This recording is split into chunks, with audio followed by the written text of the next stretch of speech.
Talaga nito, yung isang matalino, pero mali ang direksyon. And we all here, may kanya-kanya po tayong talino. And madalas yung talino natin, hindi po natin na re-redirect dun sa will ng Panginoon. And ngayong umaga po ito, alam niyo po ba na si Apostol Paul, bago po siya makilala ang Panginoong Jesus, siya po ay isang taga-usig ng mga Kristiyano. And marami siyang naipakulong, marami siyang napatay, marami siyang napahamak na mga tao na naglilingkod po sa Panginoon. And madalas, ganun din po tayo. Nagiging isang reason din tayo sa katisuran po ng iba. Lalo po nung hindi pa po tayo believer ni Christ. Talagang ang ating mandato, Jesus Christ plus. Marami na.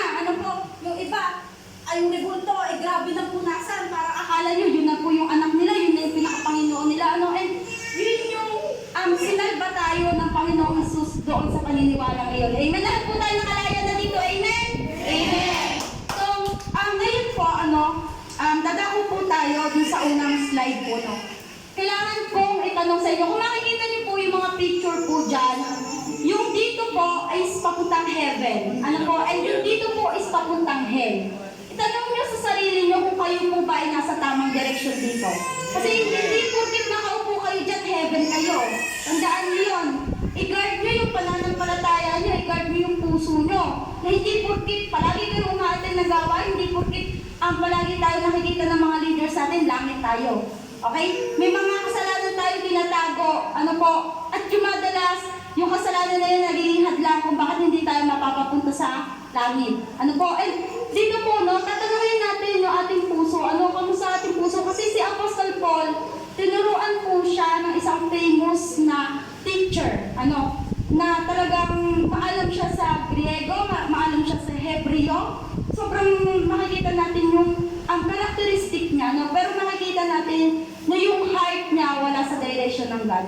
Kahit sinong famous na magturo sa'yo, kung yung puso mo wala, sala yung direksyon, hindi nakadireksyon sa pattern ng kalooban ng Panginoon, yung buhay mo mananatiling mali. Mananatiling walang direksyon. Yun po yung katotohanan na mahirap tanggapin ng sino man sa atin. Kasi dati talaga matigas yung ulo ko. Patotoo ko, alam po ito ng mga leaders, alam po ito ng mga magulang ko. Naglalakad na po ako papunta kay Kristo. Ay, may sungay pa rin ho, ganon, gayon. Sala-sala na ho pinupuntahan ko hanggang sa natanggalan po ako ng ministry. At yun po yung heartbreak ko. Natanggalan po ako ng mga hinahandle at pinakita sa akin ng God na kapag mali yung direksyon ng puso mo, mananatiling mali rin yung buhay mo.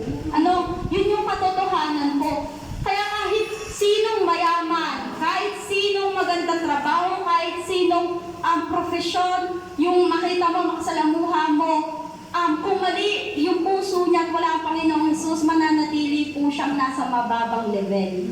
Yun po yung katotohanan na masakit. Kung may nakakalam po dito yung kwento po ng mayaman ay ni Lazaro, makikita po natin doon yung mayaman, habang siya'y nabubuhay sagana, may mga mararangyang damit, hindi niya nakikita yung mga nasa laylayan, katulad ni Lazaro, na nag-aantay lang doon sa parang pagpag, doon sa mga laglag na pagkain ng mayaman. And dumating yung time nila. At doon mo makikita na kahit nasa mababa tayong posisyon, makikita natin sa langit, mataas tayo. Sa langit meron tayong mga mansyon, sa langit meron tayong putong ng corona. Yun yung nakalag sa atin ngayon. Kaya huwag natin hayaan na mapagaya tayo dun sa mayaman. Ginawa natin yung gusto natin, nagpasagana tayo dito, nagpayaman tayo dito, nakalimutan natin ang Panginoon, sa impyerno po tayo babagsak. At katulad yun na nangyari sa mayaman, na yung mayaman na yun, ninanais niya na maibsan yung init ng impyerno, na kahit isang dut-dut lang ng tubig ni Lazaro sa kanyang darili, maramdaman niya yung tubig, pero malaki yung hadlang, malaki yung bangin, yung pagitan ng langit at impyerno. Walang ni isa sa impyerno ang pwedeng makapasok sa langit. At yun po yung kinatatakutan po natin. Lalo po sa mga kasama natin sa bahay, mga pamilya natin, mga kaibigan natin, na alam natin wala pang kaligtasan. Huwag natin hayaan na dumating yung oras na dumating ang Panginoong Hesus, tayo na-rapture sila, na iwan. Huwag po natin hayaan na mangyari po yun. And dito po, malalaman po natin, maging si Saul po, si Saul po, mali po yung direction niya. Kahit gaano po niya sikapin doon sa next slide.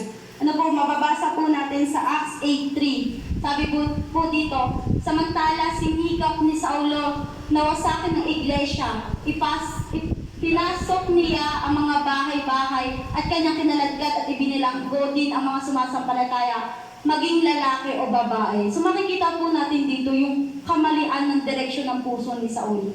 And ko lang din po kayo na kahit gaano pagsisikap yung gawin mo, kung salungat yan sa kalooban ng Panginoon, ibabagsak ka ng God. Nangyari yan kay Saul, nung siya ay nabulag ng 3 araw, na tinakpan ng Panginoon ang kanyang paningin. Dahil sa liwanag ng Panginoon, nabulag po si Saul. At yun yung naging kanya talagang pag-encounter sa God. So lahat po sa atin dito, kung hindi mo pa nararanasan yung totoong encounter mo sa God, iposisyon mo yung puso mo sa kalooban niya. Doon mo kasi mararanasan yung habag at awa ng Panginoon. Na doon mo talaga makikita na wala kang magagawa. Kahit anong pagsusumikap mo, kung wala ang Panginoon sa puso mo, babagsak at babagsak ka. Bakit ko po nasasabi? Naranasan ko po. Ang dami kong nabagsak, ang dami nangyari sa buhay ko nung inalis ko ang Lord sa buhay ko at sinundan ko yung kalooban ko mismo.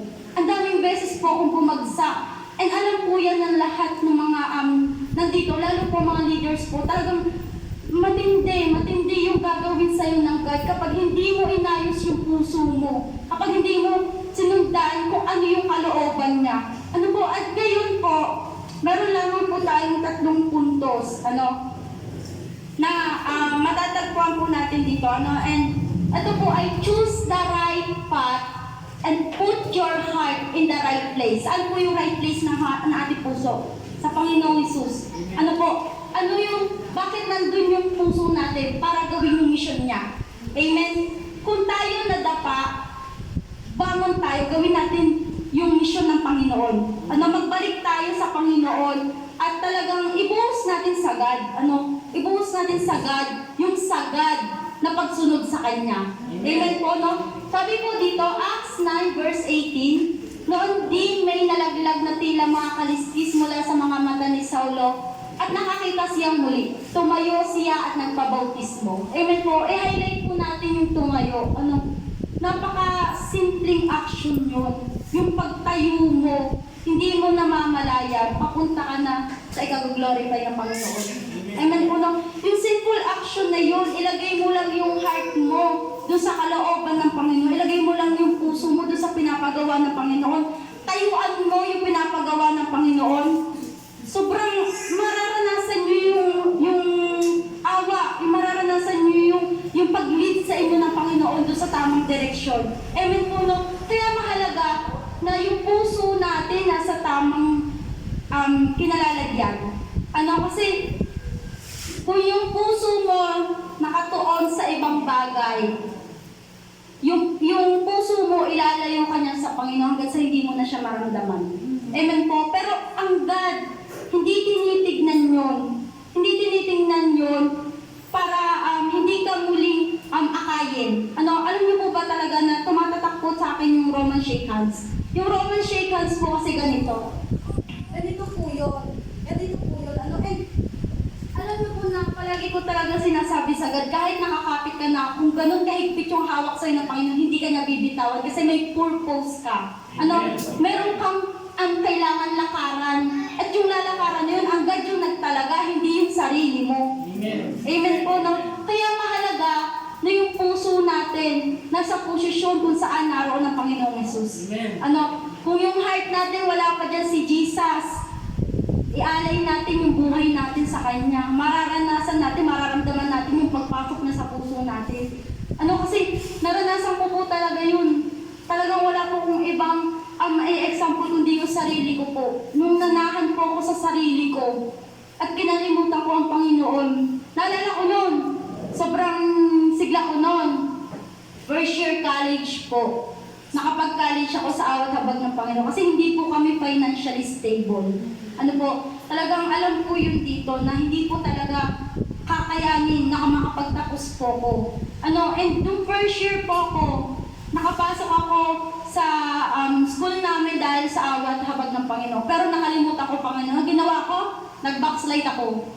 Lumayo ako sa Panginoon, iniwan ko yung kalooban ng Panginoon, sinunod ko yung kalooban ko, ginawa ko yung mga bagay na hindi dapat ginagawa ng isang Kristiyano. Talagang naalala ko na naging isang Pedro din po ako sa buhay kong yun. Nung tinatanong po ako noon na kung Kristiyano po ba ako, kasi may born again po kaming napuntahan. Tinatanong po sa akin kung Kristiyano ako. Sabi ko, hindi na po. Yun yung tugon ko, hindi na po. Pero hindi ko alam, gagamitin ako ng God ngayon. Gagamitin ako ng God sa ubasan niya. At doon mo mararanasan yung pananahan ng Panginoon sa puso mo. Kapag ilang beses kang pumalpak, ilang beses kang talagang tinakwil mo siya, ilang beses kang nag-fail, mararanasan mo yung pagmamahal niya. Iaangat ka ulit niya eh. Kasi nandito ako ngayon. Kaharap nyo, handang magpagamit sa Panginoon. Minamahal ko ngayon ng Panginoon higit sa lahat. At yun yung kaya ko talagang i-declare ko ngayon. At hindi ko, at wag natin hayaan na may makapalit nun, wag natin hayaan na mapalitan ng tao, ng bagay, ng sitwasyon, ng pangyayari, ang Panginoon sa puso mo. Kasi babagsak at babagsak ako. At yun yung tinuturo sa atin ng Panginoon. Na ngayon, yung puso natin, ilagay natin sa tamang place. Walang iba kundi sa Panginoon at gawin yung mission niya. Kasi yun yung ginawa din ni Apostol Paul. Na despite ng mga nangyari sa kanya, ginawa niya yung mission. Ginawa niya yung kalooban ng Panginoon. At yun po yung sinasabi natin sa puntos number 2. Sabi po dito, choose the right path. Don't let your past define who you are today. Amen. Sobrang powerful po niyan. At una po niyan tinuruan ay ako. Abang pinag-aaralan ko po talaga yan, hindi ko mapigilan yung maiyak. Kung paano po ako sinalpa ng Panginoon. Kung paano ako na iniwan siya, muli niya kinuha sa dilim. At yun yung gusto ko na maalala ng bawat isa. Yun yung gusto ko na maranasan nyo kung ano kayo dati nung wala ang Panginoon.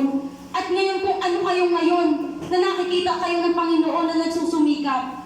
Isa sa pinakamagandang bagay na alalahanin mo yung past mo pero huwag mong babalikan. Amen po na alalahanin lang natin yung past natin. Huwag natin itong balikan kasi sisirain tayo nito. Ako yung past ko, maalam din po ako magsugal. Yung past ko, nainom ako ng alak. Yung past ko, kung ano-ano yung ginagawa ko sa labas. Kasi wala ako dito. Pag nandito, holy ako. Pag nasa labas, unholy ako. Makamundo ako. And yun yung gusto ko na maalala ko na kung paano ako inalis doon ng Panginoon. Dati sobrang lutong kong magmura. Ngayon ang sinasabi ko na lang, papuri sa Diyos. Ngayon, ang binibigkas ko na lang, praise God. Kapurihan para sa Panginoon. Kasi binabago tayo ng Panginoon eh. Amen. Ginagamit niya yung nakaraan natin para makita na anak, mali ka na doon. Huwag mo nang ulitin ngayon. Amen. Kung sumurrender ka ngayon sa Panginoon, ituloy mo hanggang bumalik siya. Amen? Kasi wala patutunguhan yung buhay natin kung di natin iaalay sa Panginoon. Sino ba nagligtas sa atin? Si Jesus, di ba? Kanina natin dapat iaalay ang buhay? Sa Panginoong Jesus. Kaya, ang bawat isa sa atin, kung alam nyo sa sarili nyo na wala kayong Panginoong Jesus sa buhay ninyo, bumalik kayo sa Ama, mag-repent kayo. Talagang ipakita nyo na gusto nyo makalaya sa chains na gumagapos sa inyo. Walang imposible pagdating sa ating Panginoon. Amen. Ang dami kong pinagdaanan, nakalaya. Kaya yun yung maganda. Na huwag natin hayaan na yung nakaraan natin, yung manatiling nakikita ng iba sa atin. Amen po, no? Kaya sabi po dito sa Acts 9, verse 13 to 15, malabo po mata ko. Sabi po dito, sumagot si Ananias, Panginoon, marami na po akong nabalitaan tungkol sa taong ito at sa mga kasamaang ginawa niya sa inyong mga hinirang sa Jerusalem. 14, at naparito siya sa Damasco, taglay ang kapangyarihang galing sa mga punong pari ng mga Hudyo, upang dakpin ang lahat ng tumatawag sa iyong pangalan. Sa verse 15 po, ngunit sinabi sa kanya ng Panginoon, pumunta ka roon sapagkat siya'y pinili ko, upang ipakilala ang aking pangalan sa mga hintil, sa mga hari at sa mga anak ng Israel. So, amen po, napalakpakan po natin ang God. Hindi lamang si Apostol Paul yung pinili niya. Ang bawat isa sa atin na naririto, pinili tayo ng Panginoon. Anong kailangan natin gawin? Pakinggan yung tinig ng God, katulad ng ginawa ni Apostol Paul. Nung marinig niya, dahil nga makasalanan siyang tao at yung liwanag, yung tumatama sa mata niya, narinig niya yung tinig ng Panginoon. Saul, bakit mo ako inuusig? Ngayon sa panahon natin, siguro dahil hindi pa natin naririnig yung calling ng Panginoon dahil may takip pa rin yung mata natin. Meron pa rin tayong hinohold doon sa dati nating pamumuhay. Kaya hindi mo maranasan yung kaluwalhatian ng Panginoon dahil may hinohold ka pa rin doon sa nakaraan mo. Na pinatawad na ng Panginoon, gusto niya na huwag yun yung maging rason kung bakit hindi ka maglingkod sa Kanya. Amen po, no? Na sinasabi rito, yung past ni Apostol Paul, yung past niya, sobrang lala. Kasi isa siya sa mga sumang-ayon sa pagbato kay Esteban. Kay Stephen, kilala niyo po si Stephen, yung binato po hanggang sa mamatay. Dahil naglilingkod sa Panginoon at nangangaral ng salita ng Panginoon. Isa siya sa pumayag na batuhin ito. At isa siya dun sa mga talagang inusig lahat ng babae at lalaki. Wala siyang pinatira na mga nasumasamba sa Panginoon. And dahil sa alam yun ng iba, alam yun ni Ananias at ng ibang apostol na ganun yung gawain ni Paul na isang mag-uusig, isang mamamatay Kristiyano. And sa panahon natin ngayon, may napatay na po ba kayo? Wala pa, di ba? Bakit parang ayaw niyong sumamba sa Panginoon? Kung wala pa kayong napapatay, ibigay niyo yung buhay niyo sa Panginoon. Kasi si Paul, may napatay siya. May napatay siya pero tinanggap siya ng Panginoon. Amen. Amen? Kaya huwag niyong hayaan na yung nakaraan niyo, diktahan kayo ngayon. Kung paano kayo sasamba sa Panginoon, mahihiya kayo sa Panginoon na ganun yung nakaraan niyo, hindi niyo alam, pinatawad na ng Panginoon. Kasi mula sila man nagkakanluran, ganun niya kinalimutan ng ating mga pagsalamsala. Amen? Ganun niya tayo, kapag ganun niya tayo kung paano niya tayo pinili. Na kahit gaano katindi yung ginawa mo sa Panginoon, kaya niyang kalimutan yun. Ano yung mga ginawa ng mga apostol sa kanya nung i-crucify na siya? Iniwan siya. Humihingi siya ng para ipanalangin siya. Pero tinulungan siya. At madalas ganun tayo, iniwan natin ng Panginoon, pero sinalikuran ba tayo ng God? Amen. Hindi, di ba? Nanatili na siya yung ginamit para maligtas tayo. At sasayangin ba natin yung kaligtasan natin? Hindi. Kasi yung kaligtasan na yun, isang pribilehiyo yun na maranasan mo. Lahat tayo dito makasalanan. Kahit ako na tumatayo dito, makasalanan po ako. Pero hindi hinahayaan ng Panginoon na gamitin yun ng kaaway para tuluyan akong bumagsak. Amen po, no? At yun yung gustong iparealize sa atin ng God ngayong umagang ito. na pinili niya tayo at walang sino man sa atin na pwedeng humusga sa kung paano niya tayo aayusin at babaguhin. Amen po, no? Na yung pagpili niya sa atin, hindi para ipahamak ka, kundi para sa ikagagaan mo. Kundi para pinili ka niya para paglingkuran siya. Yung iba takot. Alam niyo po ba dati, patotoo ko rin po. One time po, alam po yan ni Mama, ni Papa, niya, at ng mga kapatid ko po. Si Pastor Aris, nakita ko po. Papunta po, magpa-Bible study po, Thursday. Naalala po namin, Thursday, may Bible study. Allergic ako doon. Nagsarado po kami ng pinto. Kasi Pastor po, tawag po doon ng tawag. Kung maalala po ni Pastor yon, tumatawag po siya sa bahay namin, sarado. Yung tao nasa loob, tinataguan siya. Sino yung ang pinagtaguan namin? Si Pastor po ba? Hindi. Ang Panginoong Jesus po yung pinagtaguan namin. Kaya dito talaga nakikita mo, may examine mo yung puso mo. Kung dati allergic ka ngayon, ano na yung posisyon ng puso mo kapag nakakapakinig ka na ng salita ng Diyos? Nasasaktan ka? Amen! Masasaktan po tayo sa salita ng God. Lalo po sa Proverbs. Ay, hindi ko po kinaya ang Proverbs. Hanggang ngayon po, hindi ko pa po natatapos ang Proverbs.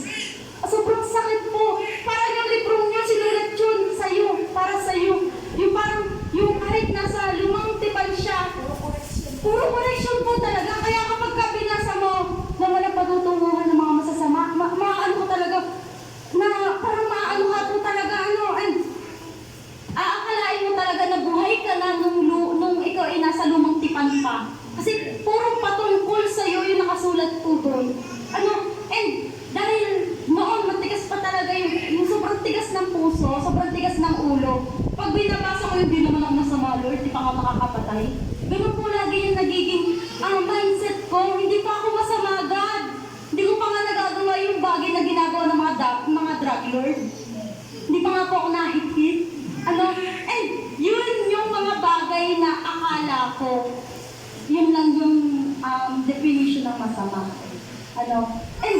Yun, pinapaalala po sa akin ng Panginoon. At sa atin, nawa maalala natin kung ano tayo dati. Ano ba tayo dati? Nung wala ang Panginoon at kung paano niya tayo binago ngayon. Kung paano niya inalain yung buhay natin. Dati talaga masasabi ko po talaga, hikahots kami. Alam po yun talaga ng parents ko. Kasi kahapon po nagkukwentuhan po kami ni Mama. Ayun po yung mama ko, yung may hawak kong bata. Ayun po.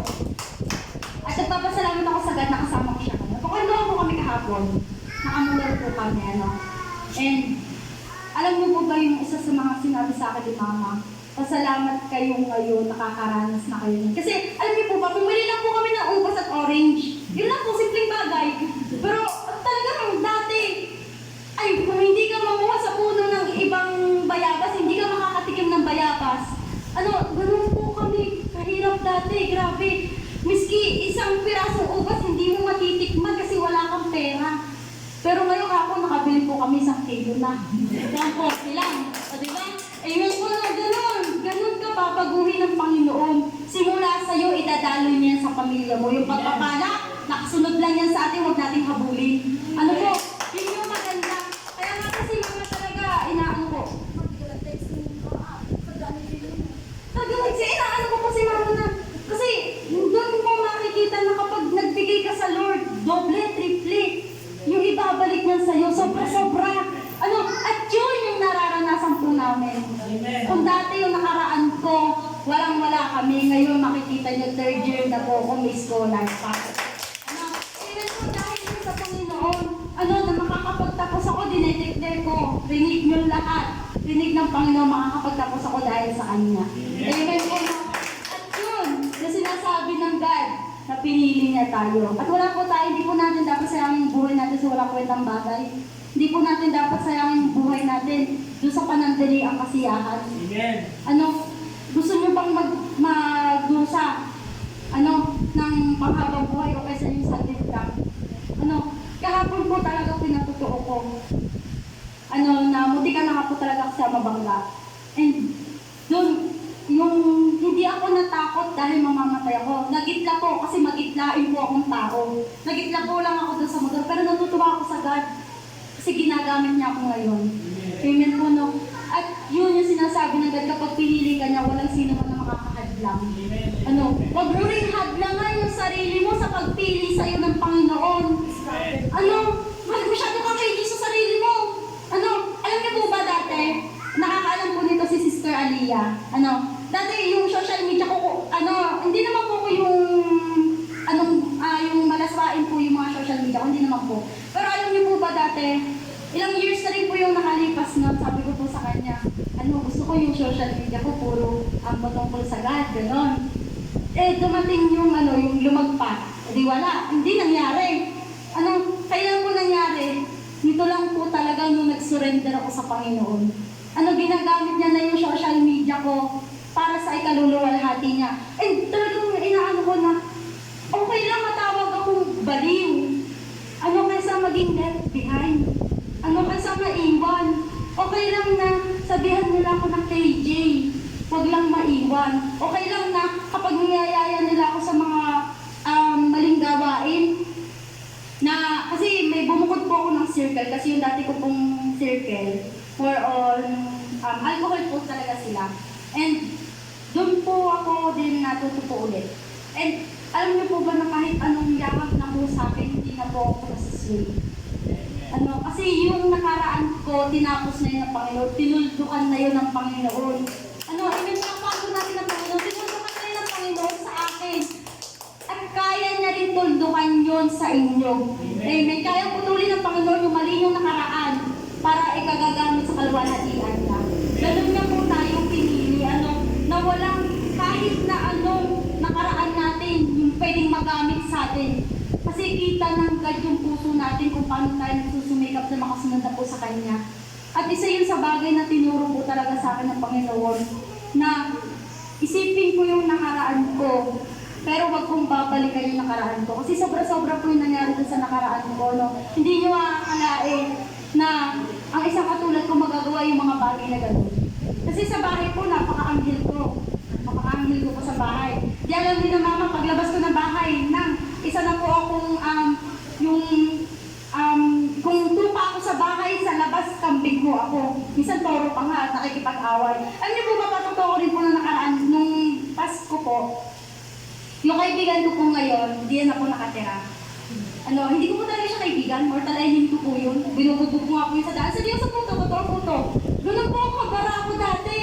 Oo, napatawag na nga po sila mama sa guidance. Sa tutusin po, hindi na nga po dapat ako makakapag 11 to 12. Ayaw po akong bigyan ng good moral. Kasi wala po akong good moral. Good moral yan. Wala po ako nun. Akalain niyo po ba, pinag-aaral ka ng magulang mo. Ang ginagawa mo, tatawid ka sa bakod. Magkakating ka. Hindi alam ng magulang mo. Ngayon alam mo na. Tawad. At nung mga nakakulihan po kami nun na sa tumbler po, mga butihan. Gano'n. May alak po. Hindi po tubig ang laman alak. Alak na kumbaga, nagtatawag po ng shembot. Shembot po ang tawag doon. May halo. May halo po. Sinisindihan. Ganun po. O di kaya magkakating kami. Hindi na kami papasok ng half day lang kami. Hindi kami papasok ng hapon. Punta kami sa kaibigan namin sa bahay nila. Doon, pag-iinuman. Uuwi sa bahay, kunyari gilasing. Tutulog agad sa sabihin, pagod. O, di ba? Ganun po. Ganun po yung dati kong nakaraan. Sobrang dami po. Sobrang dami pa po nung nakaraan ko na talagang hindi mo maiisip na ang isang tupa sa bahay, ganun yung ginagawa sa labas. Kaya yung nakaraan na yun, wag mo nang hayaan na mabalikan mo pa. Na yung nakaraan na yun, stay mo na lang yun dun sa past. Wag mo nang ilagay yun sa present mo. Kasi tinapos ka na dun ng Panginoon at gusto ng God yung puntos number 3. Sabi po dito,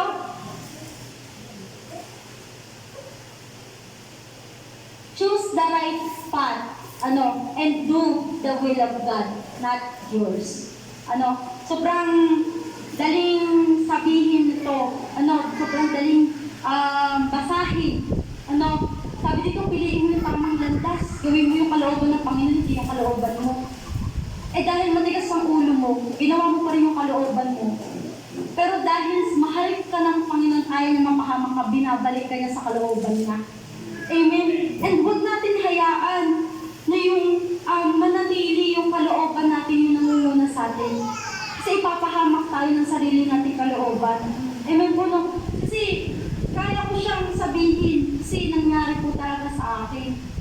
kung paano po talaga na sinunod ko yung kalooban ko, hindi ko namalayan. Napa-impyerno na po pala ulit ako. Naligtas na ako ng Panginoon pero bumabalik ako dun sa sarili kong kalooban. Napapahamak ako dahil dun sa sarili kong kalooban. Alam niyo po ba na ang kalooban ng Panginoon, masakit pong gawin. Masakit pong gawin yung kalooban ng Panginoon. Iiwan mo yung dati mong pamumuhay, iiwan mo yung kasalanan mo, iiwan mo lahat ng mga bagay na hindi niya kalooban para masunod yung kalooban niya. And talagang maaano ka sa God. Kasi may ganito po kasi nung September something po yun ng 2020, nagkasakit po ko noon, nakastop po talaga ako. And dahil wala ako sa kalooban ng Panginoon, yung kalooban ko yung sinunod ko at yung kalooban ng iba, kung saan-saan po ako tumapit para bumalik. Ginamit po nung sarili kong kalooban, yung maling kalooban ng iba.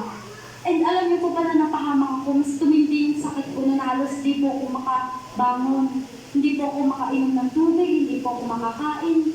Sobrang naging, kahit yung hibla, konting hibla lang ng buhok ko, iiyak na ho ako. Wala po akong nagawa mo kundi humiga lamang at mag-antay kung ano po yung mangyayari sa akin. Pero dumating po yung panahon na muli ginamit yung mga leader po natin, o Panginoon, nung nag-Bible study po ulit. Nag-Bible study po ulit kami. Virtual po to, and doon nakita ko na umaayos ulit yung physical ko.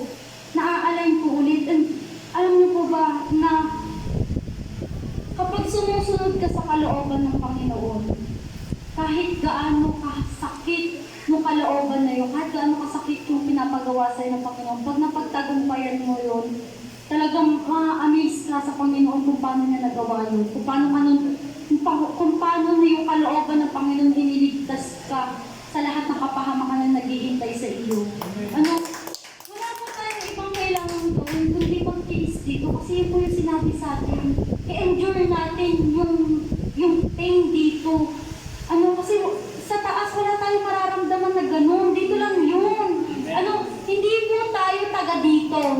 Yun po yung katotohanan. Hindi tayo taga dito sa mundong to, kundi taga-langit po tayo. At wag natin hayaan na yung posisyon natin sa langit, na taga-langit tayo, maagaw po yun sa atin ng kaaway. Wag natin hayaan na yung kalooban natin. Kung alam mo yung kalooban mo, hindi niya ikag-glorify yung Panginoon, itigil mo. Kasi yun po yung mga naranasan ko Sinusundan ko yung sarili kong kalooban, sinusundan ako ng pabagsak. Hindi po ako nag-e-excel sa lahat. Nawawala lahat sa akin kasi sinusunod ko yung kalooban ko, hindi yung kalooban ng God. Pero simula po nung sinunod ko yung kalooban ng God, kahit hindi ko hanapin yung pagpapala, dumarating. Amen po, no? Alam niyo po ba, talaga, wala po akong ibang mapapatotoo kundi yung pag-aaral ko po. Dati po, kita po yung mga leaders, parang akala nyo, si Sister Yeye, parang namatayan. Sobrang lungkot ko po nung nalaman ko na hindi na ako kaya ng magulang ko na pag-aralin ako. Na hindi na nila ako kayang sustentuhan. Kasi wala kaming pera, wala kaming pambayad ng tuition. Pero hindi yun inalaw ng God. Kasi hindi yun yung kalooban ng Panginoon. Hindi kalooban ng Panginoon na tumigil ako. Kasi meron siyang magandang plano sa akin. At hindi lang sa akin, kundi sa bawat isa sa atin. Sa trabaho man yan, sa pag-aaral man yan, kung nasan ka man, kalooban ng Panginoon yung nasa sitwasyon mo ngayon dahil may maganda siyang plano para sa'yo. All you need to do is to endure. Pagtiisan natin yung nararanasan natin dito sa lupa. Kasi hindi nga tayo taga dito. Ano yung gusto nyo? Yung masaya kayo dito habang ginagawa nyo yung sarili nyong kalooban. Pero at the end, yung eternal death, yung naghihintay sa inyo. At yun yung huwag nyo nang isiping maranasan. Huwag nyo nang isipin na, alam nyo po ba, kahit madalas dumarating po sa point na dry yung prayer, devotion, worship, tuloy. Kasi yung position ng heart mo, at saka yung mentally mo, saglit lang yan kumpara dun sa joy na nag-aantay sa'yo sa taas. Kaya talagang, yung kung will mo pa rin yung nasusunod ngayon, kung will mo pa rin yung gusto mo masunod sa buhay mo, itigil mo na. Kung yung will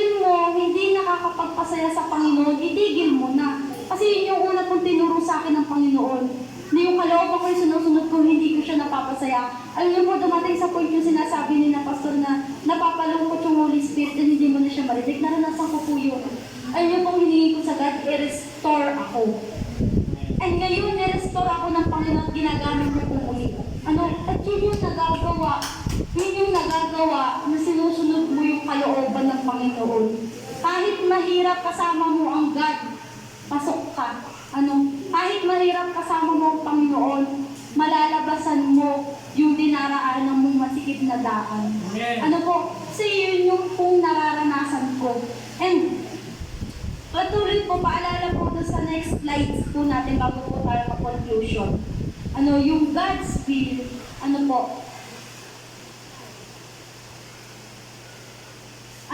in doing the will of God, you must have full courage to carry it out. Hindi lamang pagtitiis yung kailangan mong gawin. Dapat may buong tapang ka din na harapin yung kalooban ng Panginoon. Kasi una sa sinabi ko, masakit ang kalooban ng Panginoon. Kasi iiwan mo yung dating ikaw. Kung yung hindi nakakapagpasaya sa Panginoon na ginagawa, iniisip mo, iiwan mo yun. Kung dati kasama ka sa pakikipagchismisan, iiwan mo yung mga kachismisan mo. Imbis na i-share mo yung buhay ng iba, i-share mo yung Word of God. Amen? Hindi lamang buhay ng tao kailangan yung pag-usapan. Pag-usapan nyo din kung paano yung kaluluwa nila sa impyerno kakausap nila sa buhay ng iba. Para sa ganun, matakot man lang sila, nasa ginagawa nilang yun. May kapahamakan na nag-aantay sa kanila, i-endure mo, i-endure natin. Yung mararanasan natin na pagmamaliit sa atin, yung mararanasan natin na kukutsain tayo dahil sa pangangaral. Kailangan may buong tapang ka. Kung dati, naging isang patotoo ko po to dun sa family po ni na Ate Lovely, yung namatay po. May nagawa po kasi ako dati itong kasalanan sa family ko yun. Talagang ako po mismo yung gumawa. And wala po kami sa Lord. Elim pa lang po ko nung. Pero alam niyo po na yung time na nag-share na po sa kanila, hindi yung kasalanan nila yung nakikita nila sa akin, kundi kung paano nila binago. Kung paano binago ng Panginoon yung buhay ko. Kasi pinatotoo ko sa kanila na dati ganito ganyan ako, pero binago po ako ng Panginoon. And you know what po? Yung na-sharean kong iyon, alam ko po ngayon, alam po natin na sa langit na po yun. Palakpakan po natin ng ganda. And sabi po dito, sa Acts 9 verse 27 to 28, subalit dinala si Bernabe sa mga apostol at sinalaysay nito sa kanila kung paano nagpakita at nakipag-usap ang Panginoon kay Saulo. Nang ito'y nasa daan papunta sa Damasco, sinabi rin ni Bernabe na buong tapang na nangaral sa Damasco si Saulo sa pangalan ni Jesus. 28, kaya mula noon si Saulo kasama na nila sa buong Jerusalem at buong tapang na nangaral doon sa pangalan ng Panginoon. Amen po, palakpakan po natin ang Panginoon.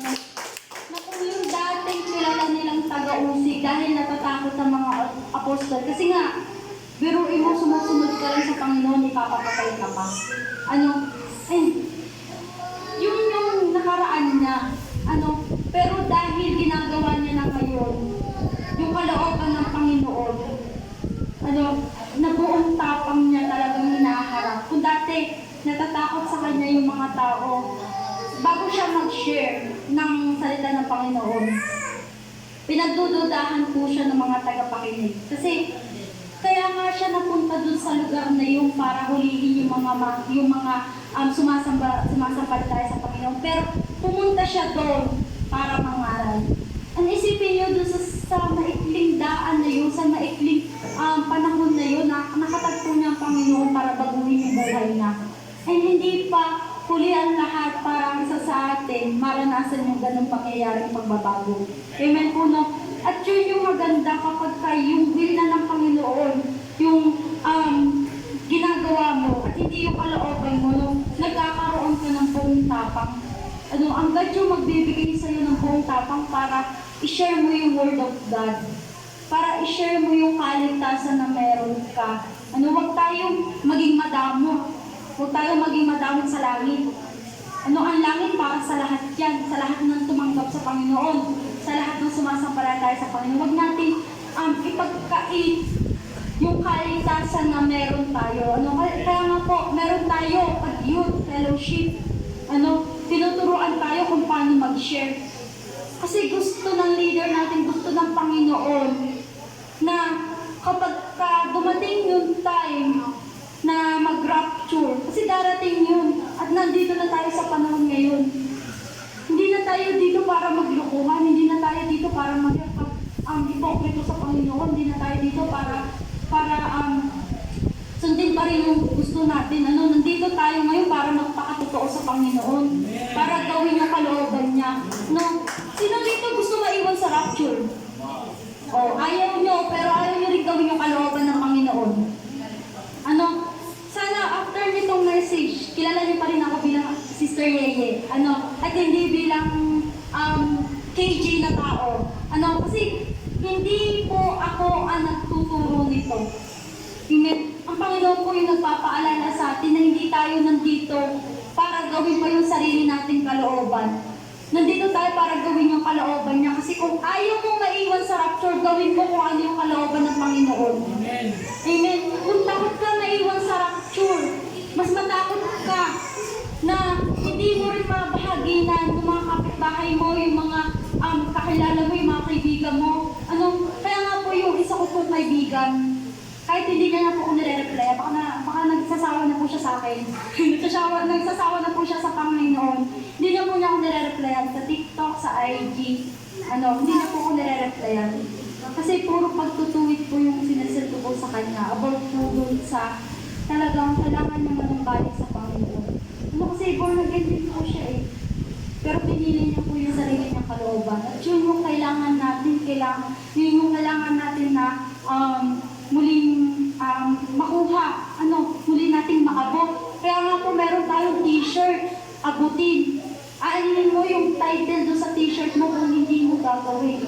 Amen? Kaya nga po ngayong umagang to, pinapalalahan na po tayo ng Panginoon, na una, para po sa mga bata, na yung puso natin, yung posisyon natin, pinasa ng Panginoon. Pangalawa, gawin natin yung mission niya. Yung sa una po. Pangalawa, gawin natin yung kalooban ng Panginoon at huwag yung kalooban natin. At talagang huwag natin hayaan na yung past natin yung mag-declare kung ano tayo ngayon. Bilang